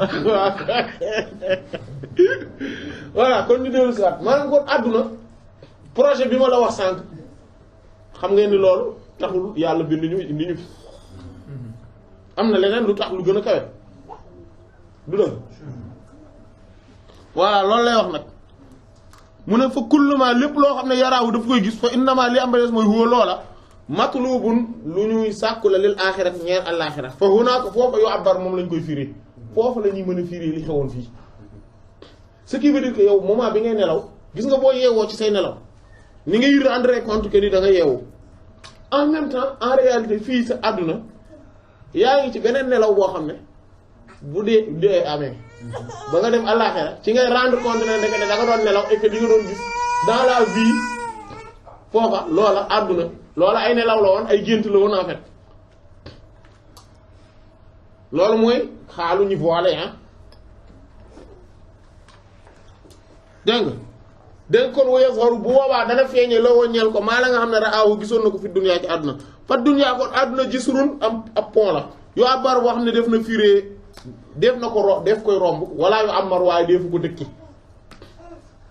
ayaa ayyuhal bani mahalla diyafatin alam ta'laman anna al jalaa qaribu ala fattakhidha ma'baran comme li Seydina li kan wax yent bi sa am ne kun fi dunya ka annaka gharibun aw abir sabil nekkal yent bi sa am daf ni Seydina Ibnu Umar radiyallahu anhu ne ko nekkal ci àdduna comme si ab étranger la c'est-à-dire que quand tu es étranger quelque part visa 3 jours nga am faut que tu te rendes compte que ni tu dois li nga war a def yëpp def ko ci 3 jours yooyu et que gaawal parce que sur 3 jours yi sa visa dafay jeex tout simplement voilà et que def ko kon jaarluwaay donc defal considère-toi comme état étranger ci espace boobu voilà et que wala boog kuy romb benn yoon kuy romb yoon maanaam bu may traverser yoon bi noonu rek la du place bu may dëkkee yow mi nga xam ne yow yaay tabax place yi nga xamante ne dañ la faa ganale kese xanaa xamunoo ni laxas ñëw dem àllaaxira jege na xamuloo loolu place bii nii kenn dëkkuloowu la fi àdduna kenn dëkkuloo wula fi dañ la fay gane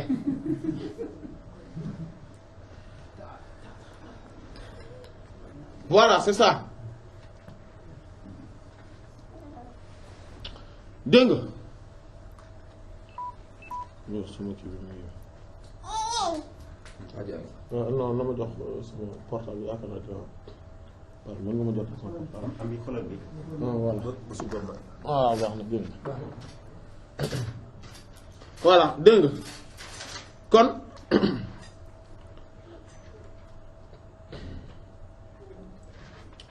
dégg boobaa mu ne woye saru dana feeñ baax na waaw yooyu dana feeñ bu boobaa loo woo ñeel ko maara aawu la mu doon gis ah loolu la walla loolu la de waaw fa kullu ma lépp loo xam ne yaraahu gis na ko fa innama lembe des may huwa moom matlubun lu ñu sàkku la lil aaxirati ñeel àllaaxira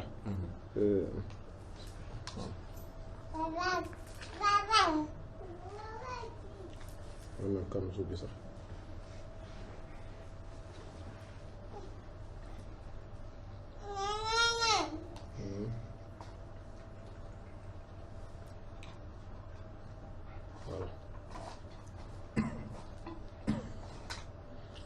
waaw du loolu waaw loolu la léegi nag fa innama lama sama huwa moom matlubu ñu sàkku la lil aaxirati ñeel àllaaxira fu nekk foofee yu abbaru moom la koy firee moom lañ koy firee waaw voilà booy saaru dana feeñ la woo ñeel ko maa li nga xam ne raawu gisoon na ko fi dunya ci àdduna fa àdduna moom ci sunu na pont la yu abbaru bu ñuy romb walla yu amar waaye deefu ko dëkkee àdduna pont la bu ñuy romb waaye deefu ko dëkkee fa xiina saa yoo xamante ne yastayqizu yeewu na nag laa yaraa dootu gisati shay an dara mi maa ci nga xam ne raaw ma nga ko doon gis fil manaam ci nelaw loolu la comme loolu ñun ñëpp niñ ko xamee ah nit ki suy nelaw ba mu yàgg mu yeewu day daal di rendre compte ne la mu doon gis yëpp la mu doon gis ci nelaw instant bi gisatu ko dégg nga min xayrin moo xam lu baax la wa sharrin wala lu bon la wa binaa in wala boog ay tabax la yu mu doon gis ci biir nelawam yi gént yi wa safarin wala tukki gi mu doon tukki dégg nga di gént di dem Makka ak yooyu léegi mu yeewu ndekk te gis ne bougéwul woon ci lal bi ah waaw mu gént kaaw bi après nga rendre compte que ni dégg nga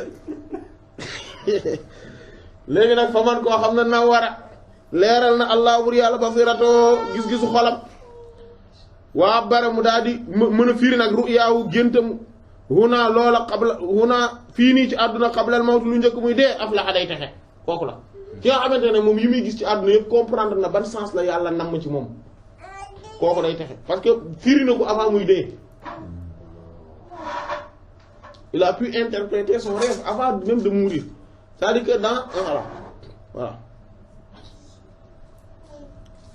wa yakunu bu boobaa day nekk fii ci biir àdduna bi mislaman misaalu ka nga xam ne raa dafa gis ruya ak gént su ma topp raa mu daal di gént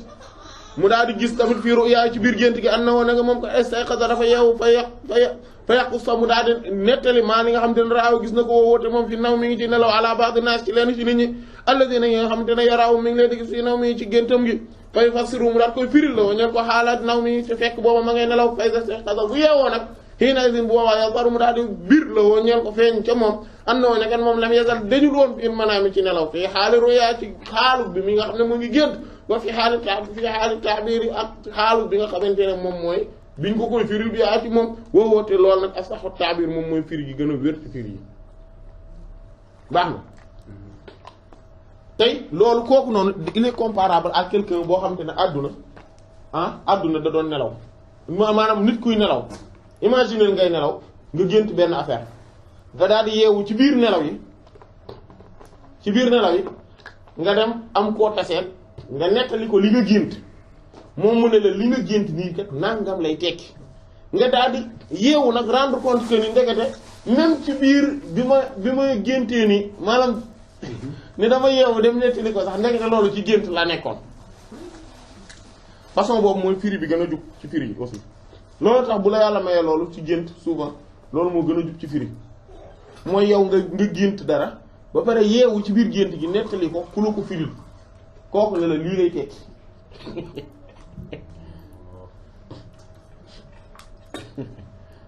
ah voilà mooy gént ñoom sëñ Mamadou yi ñoom façon yooyu dañuy gént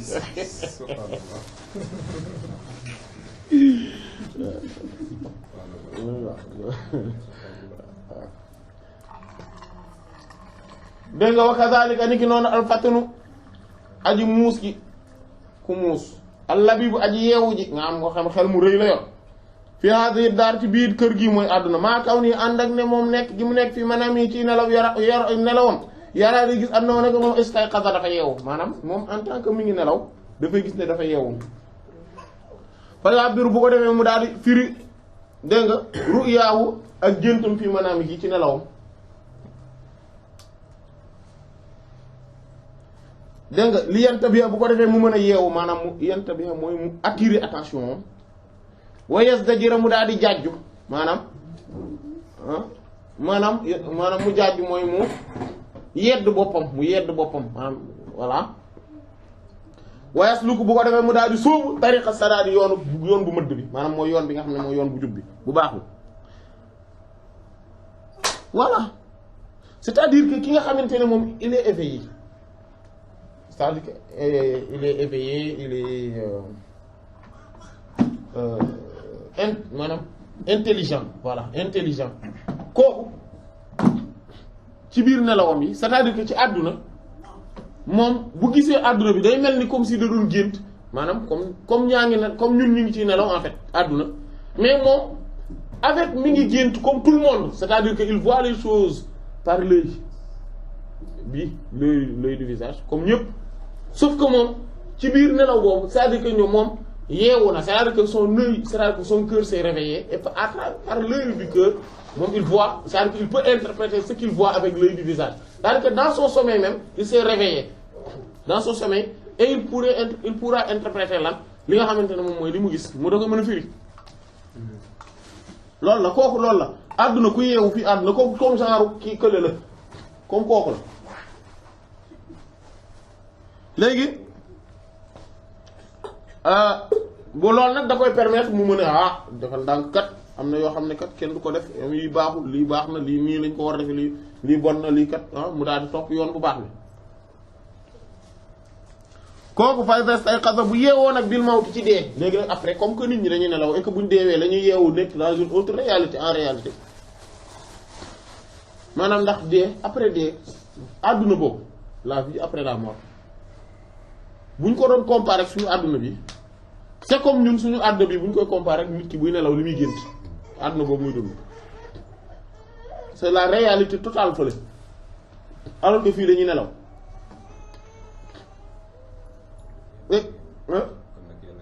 amin il faut se réveiller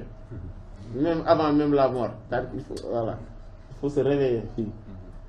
gisoo nit ko réveille-toi yeewul àdduna du nii yeewul àdduna du nii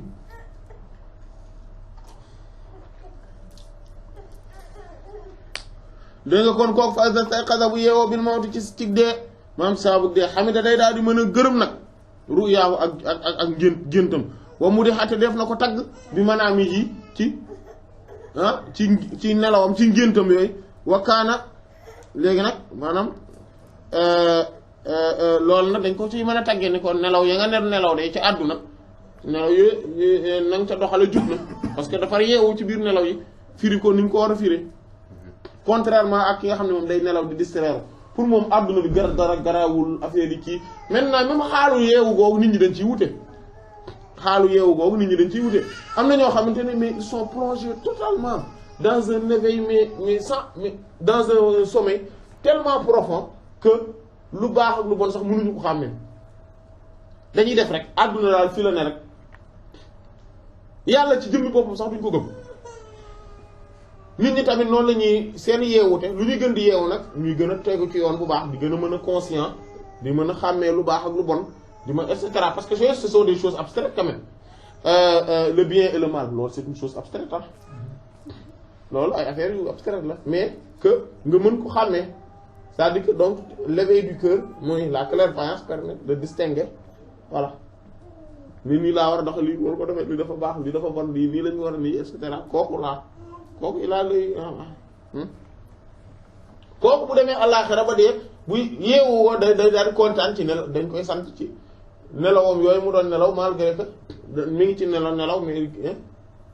mais que firi bi maanaam def na fexe na ba doxale bu baax parce que attention lii lu mat a bàyyi xel la mooy gis nga gént boo géntee dara fii ci àdduna la wax li ngay gént obligé day xew c'est pas parce que da nga gént dara que ni après da nga naan lii ma gént de moom lu bon la nangam que ni du xew day xew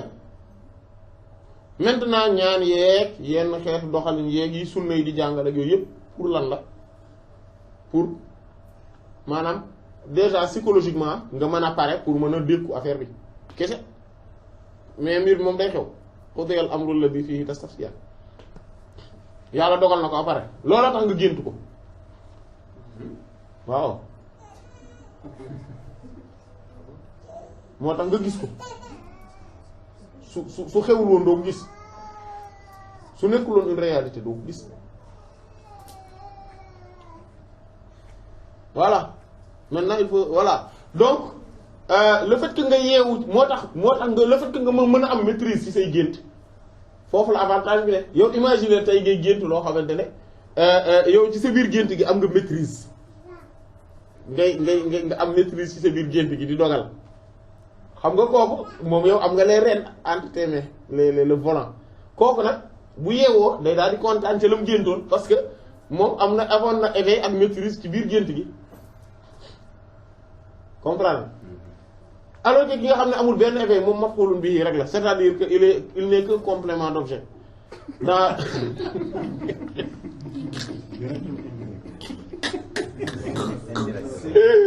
direct ak indirect mais kooku ce qui maanaam liy xew ci biir gént gi du ko contrôler bu baaxee du moom bu bonee aussi c'est parce que il n'a rien contrôlé adduna fii tam noonu la mel yaa ngi ci nelaw mais réveille-toi quand même pour contrôler sa gént gi ngay gént fii voilà au moins amal un petit éveil pour mën contrôler sa gént gi fii parce que après ce sera trop tard parce que foofu interprétation rek fa ama on ne rejoue pas les dés hein les dés kenn du ko jeté waat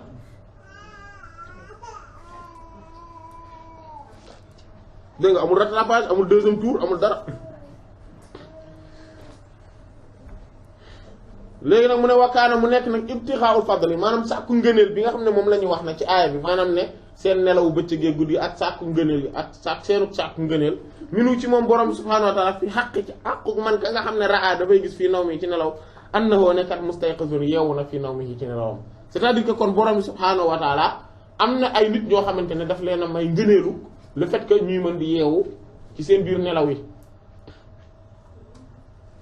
loolu ngëneel gu rëy la yàlla may la nga mën a yeewu ci sag nelaw dégg nga mi ngi mel ni tey kuy gént yàlla nañu ko yàlla defal ñun ñëpp kuy gént yonent bi sallallahu alayhi wasallam mais que il ne moom réveillé wul maanaam amul benn contrôle ci gént gi kooku li mu bëgg a wax ak moom wala li mu ko bëgg a laaj wala li mu bëgg a xam ci moom wala li mu ko bëgg a ñaan du ko man lu tax parce que il n'a pas de contrôle moom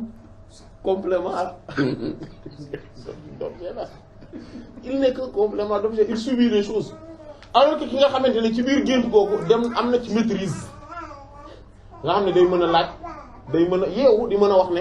man de lii laa bëgg nii laa bëggoon lii laa doxale defal ma lii nii laa ko soxlaa nii laa ko bëggee anam gii et cetera voilà kooku bokkul ak ku njëkk yi mais loolu beneen ngëneel la maanaam gént Yonent bi sallallahu alayhi wasallam benn ngëneel la mais gént mën a wax ak moom beneen la bu bokkul ak bii ñu ëpp ci ñu koy gént dañ koy gis kese duñu wax ak moom léegi mu des nga mën koo wax ak moom ñetteel bi moom mooy ci biir wax ak moom bi ngay wax ak moom nga mën koo wax exactement yow li nga bëgg ba pare li nga bëgg jub loolu tam beneen ngëneel la ay ngëneel ay étape la waaw nga mën koy wax ne ko damaa bëgg kat nga ñëwaat parce que yow yooyu yëpp conscient nga ci et que nag am na beneen boobu mooy bi gën a mag yàlla nañu ko yàlla defal ci biir loolu mooy que ni moom du def lu dul topp say bëgg-bëgg voilà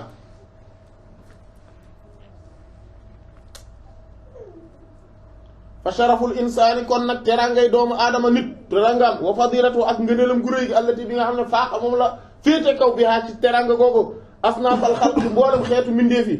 bisti'daadihi mu ngi ci waajal gi ko yàlla waajal li maarifatillaahi ngir mu mën a xam yàlla le fait que mu nekk ku approprié apte à la connaissance divine à l'acquisition de la connaissance divine maanaam bu yàlla subhaanahu wa ta'aala ji kaw ji loolu moom mooy teranga doomu aadama bu kawee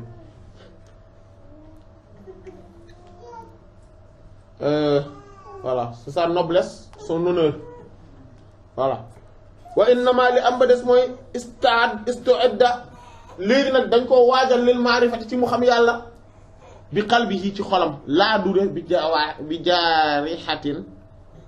ci ab cër min jawaarihi ci cëram yi maanaam du benn il y a aucun membre du corps humain qui est apte approprié à la connaissance divine. Il n'y a que le cœur. On connaît Allah subhanahu wa ta'ala que par le cœur. Et que le fait qu'on est approprié à acquérir cette connaissance gnostique, c'est cela même qui est l'honneur et la noblesse, l'honorabilité de l'être humain vis-à-vis de toutes les autres créatures. Voilà. Loolu la yàlla loolu la terale doomu aadama léegi nag kon fal qalbu xol huwa moom al aalimu mooy aji xam billahi ci yàlla kon c'est le cœur qui est le connaissant en Allah wa huwa te mooy al mutaqarribu mooy sax koo jegeñ ila Allah jëm ci yàlla donc c'est le cœur aussi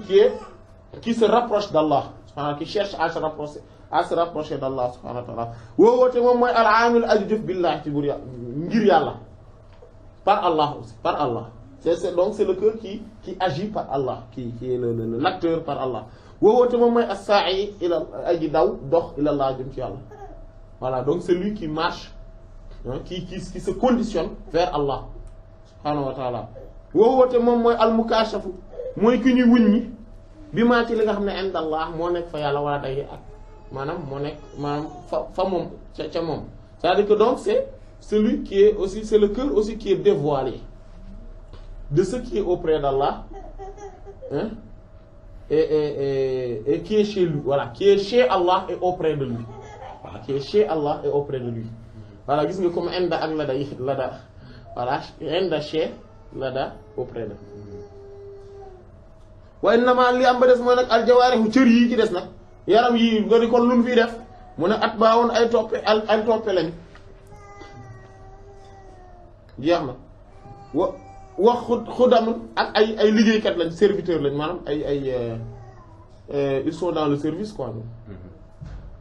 Voilà wa alaatun ak ay jumtuwaay c'est-à-dire que ay outils voilà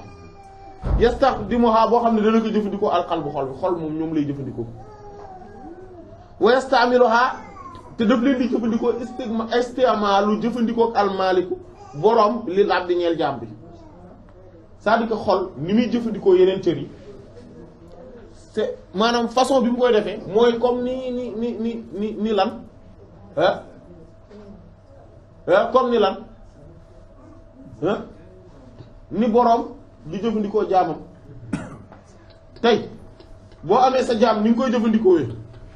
noonu la xol di jëfandikoo yeneen cër yi duñ ko mën a moy voilà li mu wax donc loolu la ñuy def amul leneen fii voilà fal qalbu no wastamil waaw wastikhdaam ak jëfandikoo ak ar-ra'i kay sàmm li ra'iyati ñeel ñañu sàmm c'est-à-dire que le gouverner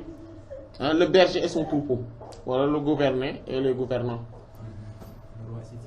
voilà le roi et le sujet jeex na fal qalbu xol huwa moom mooy al maqbulu mooy la ñuy nangu indallahi fa yàlla isa saara bu nekk bu mujjee dem ba nekk koo xam ne mustaghriqan aji lab la bi xëy déedéet isa salima bu bee mucc na min xayri laa ci leneen bu dul yàlla maanaam xol moom mooy ki ñuy nangu ci yàlla c'est-à-dire que moom la ñuy accueillir moom la ñuy accueillir ci yàlla booy dem ci yàlla ci xol bi ngay demee xol bi la ñuy accueillir ci yàlla su fekkee lan la attention de su la ne su muccee ci leneen lu dul yàlla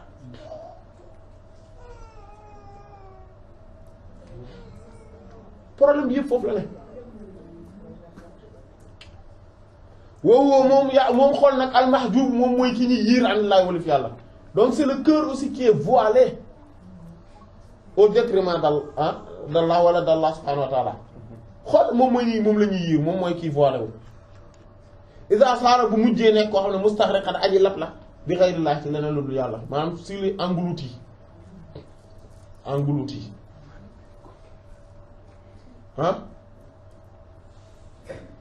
ci leneen lu dul yàlla voilà wala noyé voilà c'est des noyés ci leneen lu dul yàlla woowu te xool al mutaalab moom mooy ki ñuy sàkku ci moom wal muxaatab moom la ñuy jokkalante kàddu woowu te moom al muaatab mooy ki ñuy yedd tamit xol la ñuy waxal bu ñuy wax ak moom la ñuy waxal moom la ñuy adresser la parole et que moom la ñuy lan moom la ñuy yedd aussi woowu te moom xol alladhi mooy ki nga xam ne yas'adu moom mooy texe bil qurbi ci jege ji muy jege yàlla wa yashqa mooy texe di bil bu'di ci sori ji muy sori yàlla wa tard ak dàq gi ñu koy dàq payu yàlla bi kon loolu xol la donc c'est le cœur qui s'éloigne d'Allah subhanahu wa ta'ala hein voilà qui devient malheureux parce que dafa sori yàlla c'est lui qui devient voilà parce que aussi est exclu aussi de la haute instance divine xol la ñuy dàq et que xol aussi c'est lui aussi hein qui a le bonheur d'être rapproché d'Allah subhanahu wa ta'ala loolu moom moo tax nit ñi kenn mënu leen juger ci seen apparence l'extérieur nii fi mu toll ñun ñëpp fi mu toll bu ñu àndee di dox ku jege yàlla ku ko jegewul kenn du ko mën a xàmmee ci bët nii rek parce que tout simplement suñu apparence yëpp nit la carcasse bi benn la fi ñu wutee dëgg mooy ci xol bi naka la jege yàlla ak naka la ko sore suñu différence yëpp foofu la résider toute notre différence réside là-bas maintenant nag day am ay jeexital ci biti parce que bu nit su bëggee dara da ngay gis cër yi dañ koy topp comme li ñu wax maanaam xol bi su bañee dara cër yi dañuy topp bañ googu ci loola et cetera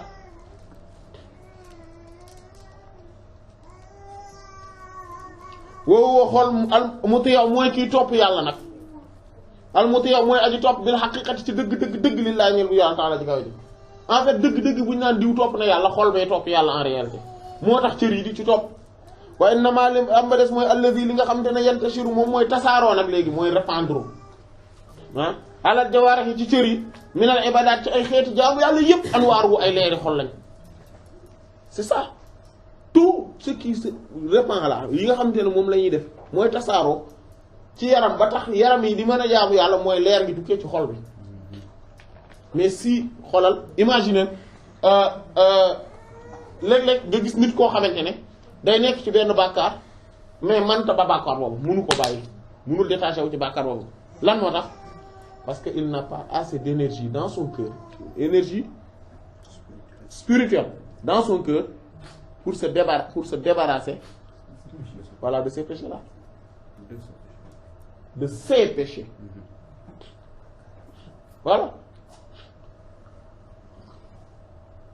voilà du ko mun loolu moom moo koy waral et que parfois nit ki day bëgg a def lu baax ndeysaan tout le temps muy bëgg am yu baax yu muy bëgg a def mais il n'a pas l'énergie spirituelle nécessaire pour pouvoir voilà di def yu baax yooyu mu bëgg a def manu ko et il sait pourtant que ni loolu moom moo koy avancer moom xam na ko ah xam na ni looloo koy avancer looloo koy muccal mais problème bi mooy énergie bi ne ci xol bi leeru xol bi moo doyul carburant bi doyul pour mën a dawal oto bi voilà wala moteur bu baaxul oto bi du dem c'est ça xol moo mel noonu. léegi lan ngay renforcer énergie bi.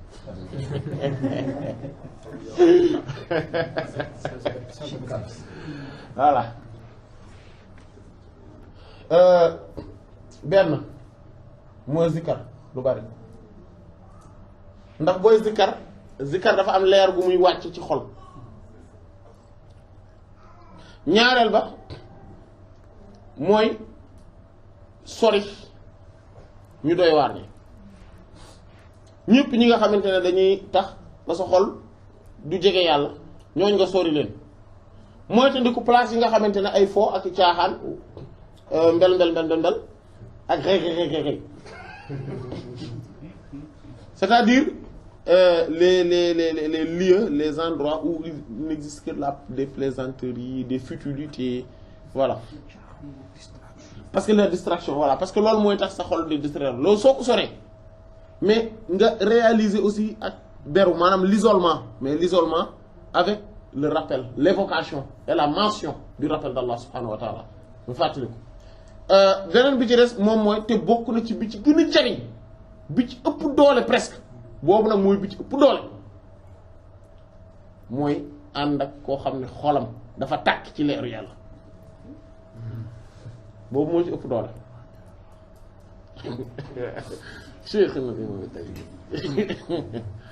boobu moo ci ëpp doole parce que le fait que nga koy fréquenter loolu day tax xolam day dàq troubles yi nga xam ne ñooy les troubles obsessionnels les distractions maanaam lépp loo xam ne day tax ba xol bi du ko ba pare day dàq tamit yenn bànneex yi nga xam ne ñoom ñooy tax parce que tamit xaqiqa daan bànneex yi day tax xol bi day wàññeeku day woyof voilà lépp loo xam te ne day nooyal xol loolu day nooyal xol loolu noonu day yokk énergie wu xol lépp loo xamante da koy renforcer lépp loo xamante ne da koy da koy wowal mooy da koy yàq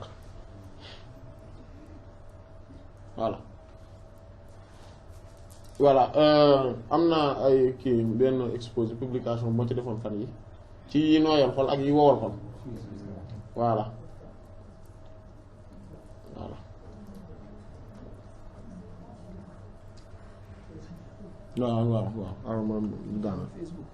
waaw woowu moom xol nag al afi mooy adi mooy al mutamarridu moom mooy kii féetéerlu ala Allah ci kaw yàlla moom la xol la de waaw féetéerlu mutamarrid c'est-à-dire c'est qui se rebelle voilà contre Allah c'est le cœur voilà c'est le cœur donc qui désobéit et qui se rebelle contre Allah subhanahu wa ta'ala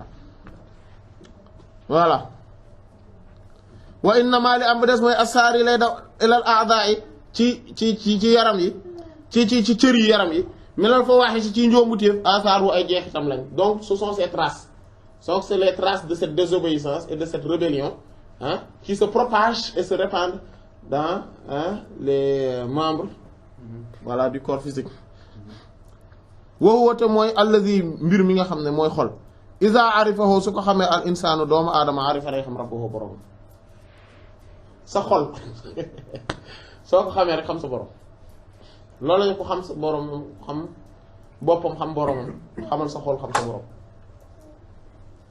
ñu yom foofu insha allah wallahu ta'ala a'lam wa sallallahu ala sayyidina muhammadin wa ala alihi wa sahbihi ajma'in subhana rabbika rabbil izzati amma yasifun wa salamun ala al mursalin walhamdulillahi rabbil alamin